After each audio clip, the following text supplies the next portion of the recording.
இந்தியாவில் அதுவும் பர்டிகுலர்லி தமிழ்நாட்டில் ப்ரீகேஜிலேருந்து டிகிரி முடிக்கிற வரைக்கும் டிப்பிக்கல் மிடில் கிளாஸ் ஃபேமிலிஸ் ஆவரேஜாக 18.5 லேக்ஸ் ஸ்பெண்ட் பண்ணுறாங்க. It's an average. இதை தாண்டி தான் மோஸ்ட்லி ஸ்பெண்ட் பண்ணிருக்காங்க. இதெல்லாம் எதுக்காகன்னு பார்த்தா ஒரே ஒரு விஷயம், பிளேஸ்மெண்ட். அது எல்லாமே நடக்குதான்னு கேட்டால் people are getting placed for 1.5 lakh 2 lakh per annum. But அந்த 1.5 or 2 LPA பிளேஸ் ஆகிறவங்க வெறும் 6% மட்டும்தான். அதாவது 2026 மட்டும் 4.5 லேக்லேருந்து 5 லேக் பீப்புள் கிட்ட பாஸ்ட் அவுட் ஆயிருக்காங்க. லெட்ஸ் டேக் ஒரு 4,70,000 ஸ்டூடெண்ட்ஸ் எடுத்துக்கலாம்.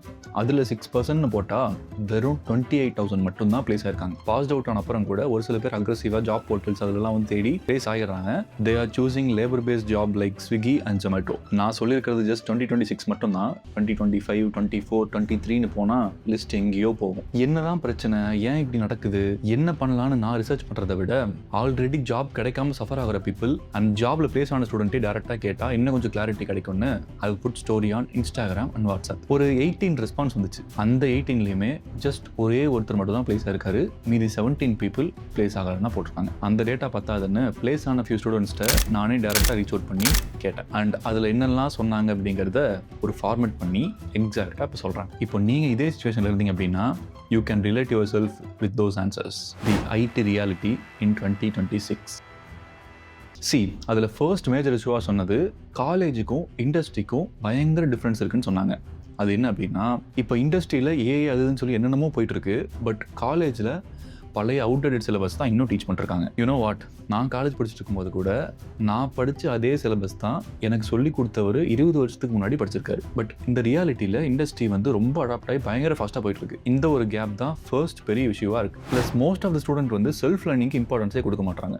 ஜஸ்ட் அவங்க காலேஜ் சொல்லி கொடுக்குறது அப்படியே கற்றுக்கிட்டு அதுதான் வந்து எக்ஸாமில் இருக்கும் அண்ட் அதுதான் வந்து லைஃப்லேயே வரும்னு நினச்சி போயிட்டு இருக்காங்க. But that's not the reality. அதை தாண்டி நிறையா இருக்குது. இப்போ வந்து கற்றுக்கிறதுக்கு ஏகப்பட்ட சோர்ஸ் இருக்குது. யூடியூப் இருக்குது, இன்டர்நெட் இருக்குது, சாட்ஜிபிடி இருக்குது, என்னென்னமோ இருக்குது. ஸோ அதெல்லாம் யூஸ் பண்ணி கற்றுக்கிட்டா that will be great. But அது கற்றுக்கிறதுக்கான இன்ட்ரெஸ்ட் யார்கிட்டையுமே இங்கே இல்லை. அண்ட் மெயின்லி இந்த காலேஜில் வந்து ஃபைனல் இயரில் ப்ராஜெக்ட் அப்படிங்கிறது ஒன்று இருக்கும், ரைட்டா? அதில் வந்து கைண்ட் ஆஃப் ஸ்டூடெண்ட்ஸ் வந்து ஒரு ப்ராஜெக்ட் மேக் பண்ணி அது என்னெல்லாம் பண்ணாங்க அப்படிங்கிறத ஃபிக்ஸ் பண்ணி அதை வந்து ப்ரெசென்ட் பண்ணணும், அதை எக்ஸ்பிளைன் பண்ணணும். பண்ணாங்கன்னா அதுக்கு ஒரு மார்க் போட்டு கொடுப்பாங்க இல்லையா? பட் இந்த ப்ராஜெக்டில் வந்து யார் பெனிஃபிட் ஆகிறான்னு பார்த்தா ஸ்டூடெண்ட்டும் கிடையாது, அதை டீச் பண்ணுற டீச்சரும் கிடையாது. ஒரே ஒரு ஆள் அந்த ப்ராஜெக்டை பண்ணி கொடுக்குற ப்ராஜெக்ட் சென்டர்ஸ் மட்டும்தான். நிறைய பேர் இதை ஃபேஸ் பண்ணியிருப்பீங்க, இன்க்ளூடிங் என்னோட பேட்சில் நான் வந்து ப்ராஜெக்ட் பண்ணும்போதே இந்த மாதிரி நிறையா நடந்துச்சு. ஸோ ஒரு ப்ராஜெக்ட் கொடுக்குறாங்க அப்படின்னா அந்த ப்ராஜெக்ட்டுக்கு ஹோல் பவுண்டு வந்து ஏதோ ஒரு ப்ரௌசிங் சென்டர்லையோ இல்லை வந்து சம்திங் ப்ராஜெக்ட் சென்டர்லையோ அங்கேருந்து வாங்கிட்டு அதை வந்து இவங்க நேமில் மாற்றி கொடுத்துட்டா வேலை முடிஞ்சிச்சு. இங்கே ஜஸ்ட் அந்த ப்ராஜெக்டோட நாலேஜ் மட்டும் அடி வாங்குறது இல்லை, அந்த ப்ராஜெக்ட் என்னன்னே தெரியாமல் வந்து நிறைய பேர் சப்மிட் பண்ணிருக்காங்க. And students are not getting the proper clarity.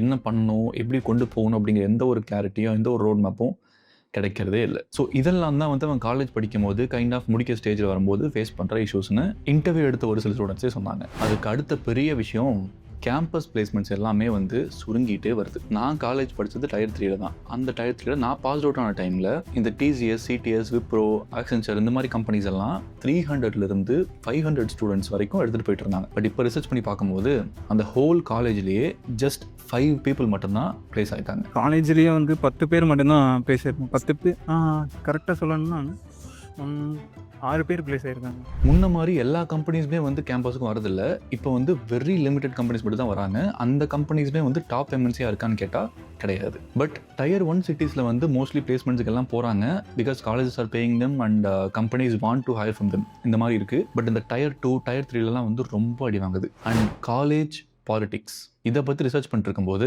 I was like what the என்னடா பண்ணுறீங்க?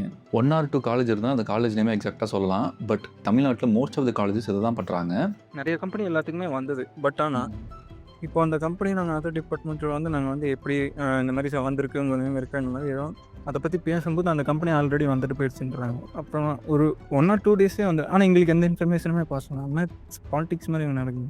ஃபஸ்ட் ப்ரிஃபரன்ஸ் வந்து இந்த டிபார்ட்மெண்ட்டுக்கு தான் அப்படிங்கிறனா, ஆனால் அதுலேயுமே யாரும் பிளேஸ் ஆக மாட்டேங்கிறாங்க. என்னென்னா காலேஜிலேருந்து கம்பெனிஸுக்கு பே பண்ணி உங்களை வந்து ஹையர் பண்ண சொல்லி 2 months 3 months கழிச்சு டெர்மினேட் பண்ணிக்கோங்கன்னு சொல்லி விட்டுறாங்க. அண்ட் இதனால காலேஜுக்கு என்ன பெனிஃபிட்னு கேட்டால் வெளியே பெருசாக பேனரை போட்டு இவ்வளோ பேர் பிளேஸ் ஆகிருக்காங்கன்னு போட்டு வச்சுருக்காங்க. இதனால அந்த காலேஜுக்கு பெனிஃபிட், கம்பெனிக்கு பெனிஃபிட்.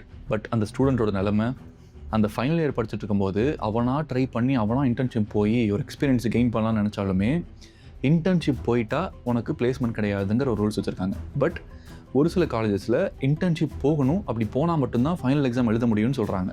பட் அப்படி போயிட்டு வந்ததுக்கப்புறம் சேம் இதே மாதிரி இன்டர்ன்ஷிப் போனவங்களுக்கு பிளேஸ்மெண்ட் கிடையாதுன்னு சொல்கிறாங்க. இப்போ எனக்கு வந்து எக்ஸ்பீரியன்ஸ் கேட்குறாங்க. இன்டர்ன்ஷிப் முடிச்சிருந்தா இங்கே வந்து அது போக பத்தாதுங்கிறாங்க. இப்போ தேர்ட் இயர்லேருந்தே வந்து எங்களுக்கு, ஆனால் காலேஜில் வந்து எங்களுக்கு இன்டர்ன்ஷிப் போனாலே பிளேஸ்மெண்ட்லேருந்து தூக்கிடுவாங்க. அந்த மாதிரி ஒரு பிரச்சனை இருக்குங்க. You know they are playing a safe game. அப்படியே அந்த காலேஜ் முடிச்சுட்டு வெளியே வந்தால் கூட இன்டர்ன்ஷிப் போகிறாங்க அப்படின்னா அந்த இன்டர்ன்ஷிப் எல்லாம் மோஸ்ட்லி அன்பெய்டாக தான் இருக்குது. ப்ளஸ் ஃபுல் டைமில் எப்படி வேலை செய்வாங்களோ, எவ்வளோ நேரம் வேலை செய்வாங்களோ அதெல்லாம் அப்படியே கொடுத்து பேமெண்ட் கொடுக்கறது இல்லை. அண்ட் யூனோ வாட், இப்போல்லாம் இன்டர்ன்ஷிப் போகிறதுக்கு இன்டர்ன்ஷிப் சர்டிஃபிகேட் வேணுமா? அதாவது இன்டர்ன்ஷிப் எக்ஸ்பீரியன்ஸ் வந்து இவ்வளோ மந்த்ஸ் இருந்தால் மட்டும்தான் இன்னொரு இன்டர்ன்ஷிப்கே எடுத்துக்கிறாங்க.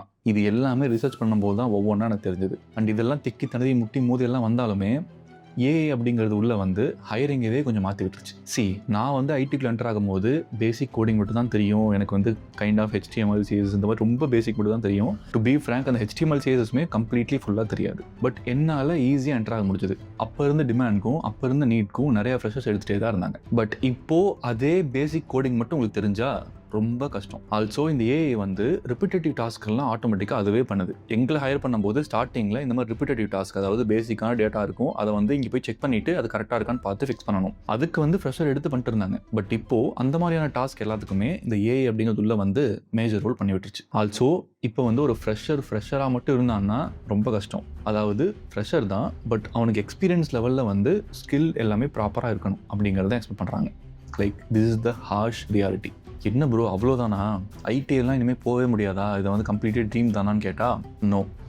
இப்போவும் ஃபியூ பீப்புள் பிளேஸ் ஆகிட்டு தான் இருக்காங்க. அவங்க எப்படி பிளேஸ் ஆகிறாங்க, அதுக்கு என்னெல்லாம் ஃபாலோ பண்ணுறாங்க, எப்படி ரெடி ஆகுறாங்கன்னு எல்லாமே அவங்கள்ட்டே கேட்டால் உங்களுக்கு கிளியராக புரியும் இல்லையா? ஸோ அந்த பிளேஸான பீப்புள்கிட்ட டிஸ்கஸ் பண்ணதும் ப்ளஸ் என்னோட இன்சைட்ஸும் எல்லாமே கம்ப்ளீட்லி மேக் பண்ணி பார்ட் 2 வீடியோவை ரிலீஸ் பண்ணுறாங்க. ஜஸ்ட் இன்னும் 2 to 3 டேஸில் இந்த சேனல் அப்லோட் ஆகும். So you can come back and check it out. In case நீங்கள் இந்த வீடியோ பார்க்கும்போது அது லைவ்ல இருந்தால் இந்த வீடியோட என்கார்ட்லேயே இது இருக்கும், நீங்கள் கிளிக் பண்ணி செக் பண்ணி பார்த்துக்கலாம். அண்ட் நீங்கள் இப்போ என்ன பண்ணுறீங்க, கமெண்ட் செக்ஷனில் இப்போ கரண்ட்டாக என்ன இஷ்யூலாம் ஃபேஸ் பண்ணுறீங்க அப்படிங்கிறத கிளியராக போடுங்க. ஸோ தட் யாரெல்லாம் என்ன ஃபேஸ் பண்ணுறீங்க, அது எப்படி வந்து மற்றவங்களுக்கு ஹெல்ப் ஆகும் அப்படிங்கிறத இங்கே ஒரு இந்த கமெண்ட் செக்ஷனவே கம்யூனிட்டியாக மாற்றலாம். I will see you on that video. Bye.